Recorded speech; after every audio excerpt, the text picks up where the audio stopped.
Hello, hi, welcome to my channel. So dear students, இன்னைக்கு நம்ம வந்து ரெண்டு கொஸ்டினோட வந்திருக்கோம். அந்த ரெண்டு கொஸ்டினுமே ரொம்ப இம்பார்ட்டண்ட்டான ஒரு கொஸ்டின்ஸ், ரெண்டுமே சிபிஎஸ்சியோட சாம்பிள் பேப்பரில் வந்த கொஸ்டின். ஸோ இப்போ பாருங்கள், கொஸ்டின் வந்து for the given incident ray as shown in the figure, for the condition of total internal reflection of this ray, find the minimum refractive index of the prism. So இப்போ இந்த கொஸ்டினுக்கு இந்த diagram பாருங்கள், இந்த diagram கொடுத்துருப்பாங்க. So இந்த டயக்ராமில் வந்து உங்களுக்கு இந்த ப்ரிசம்லாம் போட்டிருக்க மாட்டாங்க, சரிங்களா? ஸோ இன்சிடென்ட் ரே, இது இன்சிடென்ட் ரேக்கும் நார்மலுக்கும் உள்ள ஆங்கிள் வந்து எப்பயுமே என்ன சொல்லுவோம், நம்ம ஆங்கிள் ஆஃப் இன்சிடென்ஸ் அப்படின்னு சொல்லுவோம் இல்லையா? ஸோ இது வந்து angle of incidence, that is I is equal to 45 degree அப்படின்னு கொடுத்துருக்காங்க. நெக்ஸ்ட்டு இந்த ரீஃப்ராக்டட் ரே கொடுத்துருப்பாங்க, அவ்வளோதான். இப்போ நான் தான் இதில் வந்து இந்த டாட்டட் லைன்ஸ் போட்டிருக்கேன். ஸோ நீங்கள் வந்து இங்கே என்ன கேட்டிருக்காங்க அப்படின்றத பார்த்துக்கோங்க, minimum refractive index of the prism. So இது பார்த்த உடனே நம்மளுக்கு எப்படி இருக்கும்னா ஒரு கிளாஸ் ஸ்லாப் மாதிரி இருக்கும். ஸோ அதில் வந்து லைட் ரே இன்சிடென்ட் ஆகி அதுக்கப்புறம் ரீஃப்ராக்ட் ஆகிற மாதிரி இருக்கும்.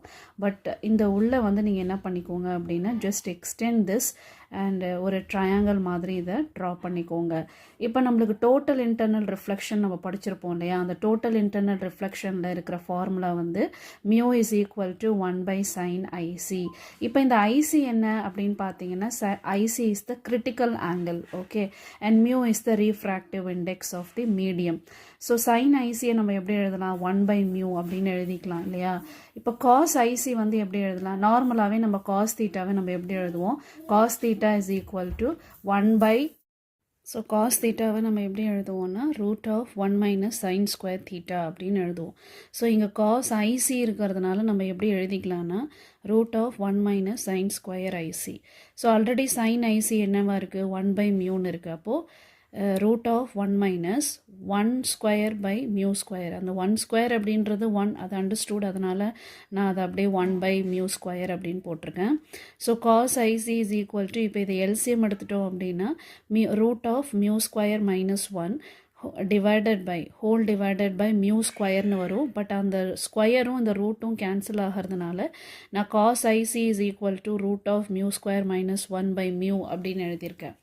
நெக்ஸ்ட் இப்போ இதுலேயே இன்னொரு ஃபார்முலா இருக்குது, என்னென்னா μ1, that is refractive index of the first medium, sin I angle of incidence is equal to μ2, refractive index of the second medium, sin R.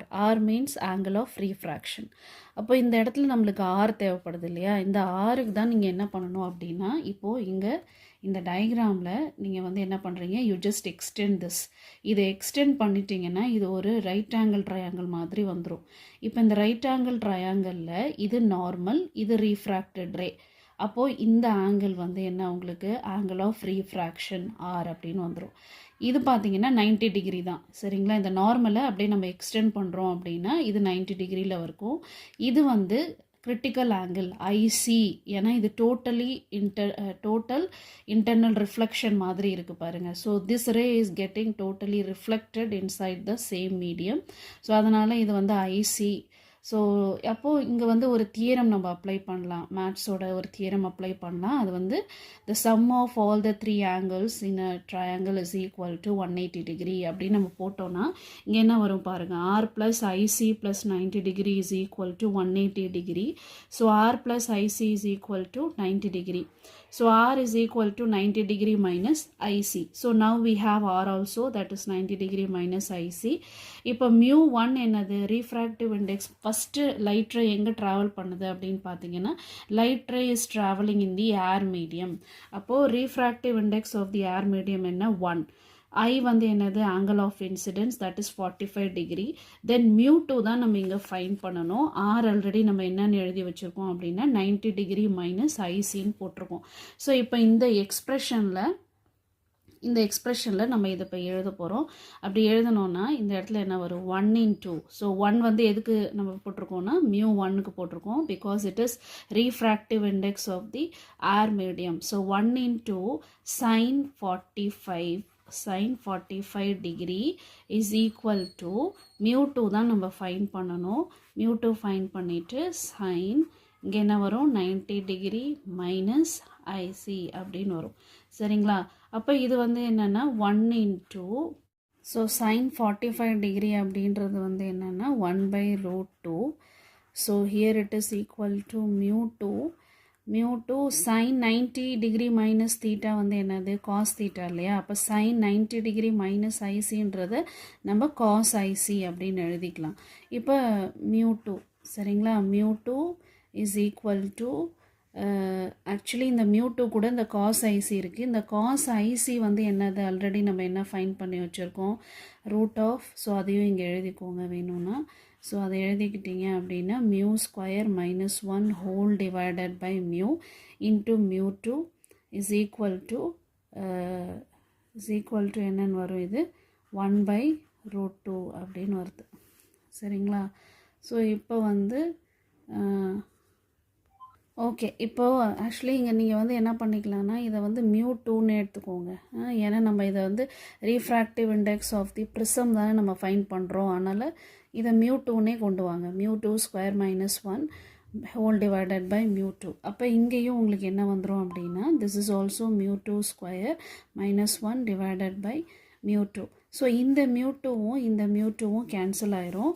இப்போ வந்து என்ன இருக்குது அப்படின்னு பார்த்தீங்கன்னா root of mu2² minus 1 is equal to 1/√2. Clear? இப்போ என்ன பண்ணுறீங்க just squaring on both the sides. அப்போ ரெண்டு பக்கமுமே நீங்கள் ஸ்கொயர் பண்ணணும்.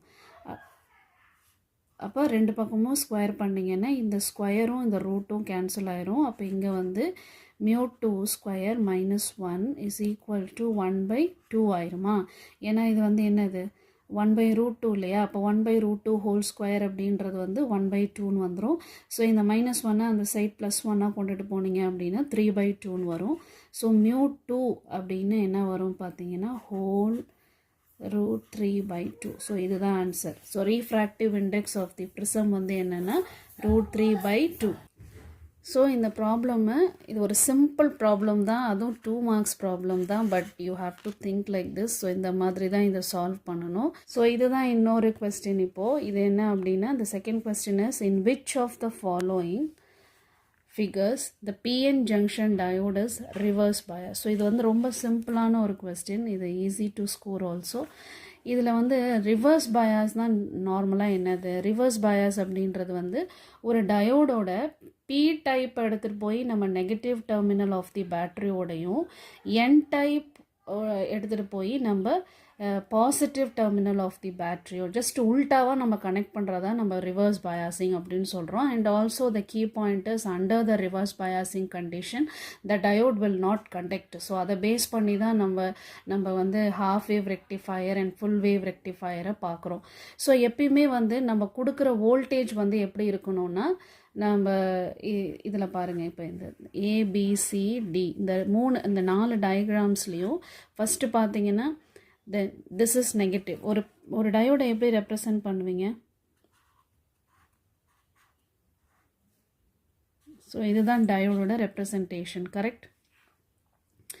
ஸோ இதில் வந்து this is B type, the triangular base is p type and the straight line is n type, கரெக்டா? அப்போ இந்த p டைப்பை எப்பயுமே பாசிட்டிவோட பி எடுத்துகிட்டு போய் பாசிட்டிவ் டெர்மினல் ஆஃப் தி பேட்டரியோட கனெக்ட் பண்ணிங்க அப்படின்னா அதே மாதிரி என் எடுத்துகிட்டு போய் நெகட்டிவ் டெர்மினல் ஆஃப் தி பேட்டரியோட P to P N to N அப்படின்னு சொல்லிக்கலாமா? அப்போ பேட்டரியோட positive to positive type P type, பேட்டரியோட நெகட்டிவ்லேருந்து என் டைப்புக்கு கனெக்ட் பண்ணுறோம் அப்படின்னா this is forward biasing. And the diode is always conduct under forward biasing, whereas reverse biasing means while we are connecting a p type to a negative terminal of the battery and n type to the positive terminal of the battery, so under that condition the diode will be said to be in reverse bias and it will not conduct. சரியா? அப்போ இங்கே பார்ப்போமா? இப்போ இந்த negative வந்து நெகட்டிவோட connect ஆகிருக்கு. So இங்கே எதுவுமே கொடுக்கல. ஸோ நெகட்டிவோட கனெக்ட் பண்ணியிருக்கோம் அப்படின்னா என்ன அர்த்தம்? நெகட்டிவோட கனெக்ட் பண்ணியிருக்கோம் அப்படின்னா ஃபார்வர்ட் பயாசிங் தானே. அப்போ இது கிடையாது. நெக்ஸ்ட்டு பாருங்கள். இப்போ நெகட்டிவ் கனெக்ட் பண்ணியிருக்கோம், பாசிட்டிவோட நம்ம வந்து கிரவுண்ட் கனெக்ஷன் தான் கொடுத்துருக்கோம். ஸோ இது வந்து ஒரு கிரவுண்ட் கனெக்ஷன் தானே சொல்லுவோம் நம்ம. ஸோ இதுவும் கிடையாது. இப்போ இந்த சி பாருங்கள், சியில் வந்து என்ன கொடுத்துருக்காங்க, நெகட்டிவோட பாசிட்டிவ் கனெக்ட் ஆகிருக்கு அண்ட் பாசிட்டிவோட பாசிட்டிவ் கனெக்ட் ஆகிருக்கு. ஸோ பாசிட்டிவோடையும் பாசிட்டிவ் கனெக்ட் ஆகிருக்கு அண்ட் நெகட்டிவோடையும் பாசிட்டிவ் கனெக்ட் ஆகிருக்கு அப்படிங்கும் போது இதுவும் கிடையாது. அப்போ look at the third diagram, that is C1. இப்போ இதில் வந்து பார்த்தீங்கன்னா எப்படி இருக்குது, எஸ் இங்கே நெகட்டிவோட நெகட்டிவ் கனெக்ட் பண்ணியிருந்தோமா, இங்கே கிரவுண்ட் கனெக்ஷன் கொடுத்துருந்தோம். ஸோ இது வந்து நெகட்டிவ் கனெக்ஷனில் இருக்குது. பட் அதே மாதிரி தான் இங்கேயும் இருக்குது. பட் இங்கே வந்து என்னென்னா இந்த நெகட்டிவோட பாசிட்டிவ் கனெக்ட் ஆகிருக்கு +5 வோல்ட்டு. அப்போ ரிவர்ஸ் பயாசிங் தான் இது. அதே மாதிரி பி டைப் வந்து எப்படின்னா, நார்மலாக உங்களுக்கு கண்டிஷன் என்ன, ரிவர்ஸ் பயாசிங்கில் P type should be connected to the negative terminal of the battery and N type should be connected to the positive terminal of the battery. அப்போ என் டைப்பு இங்கே +5 வோல்டேஜோடு இருக்குது, positive டைப்பில் இருக்கிற வோல்டேஜ் வந்து கம்மியாக இருக்குது. சரியா, கம்மியாக இல்லை கிரவுண்ட் கனெக்ஷன் கூட சொல்லிக்கலாம். நீங்கள் 0 வோல்ட்லேயே இருந்தாலும் அப்போ இதை விட இது ரொம்ப ரொம்ப கம்மியாக இருக்குது, 0ல் இருக்குதுன்னு சொல்லிக்கோங்க. அப்போ this one is the correct answer. So this is the setup where the PN junction diode is under reverse bias and it is not going to conduct.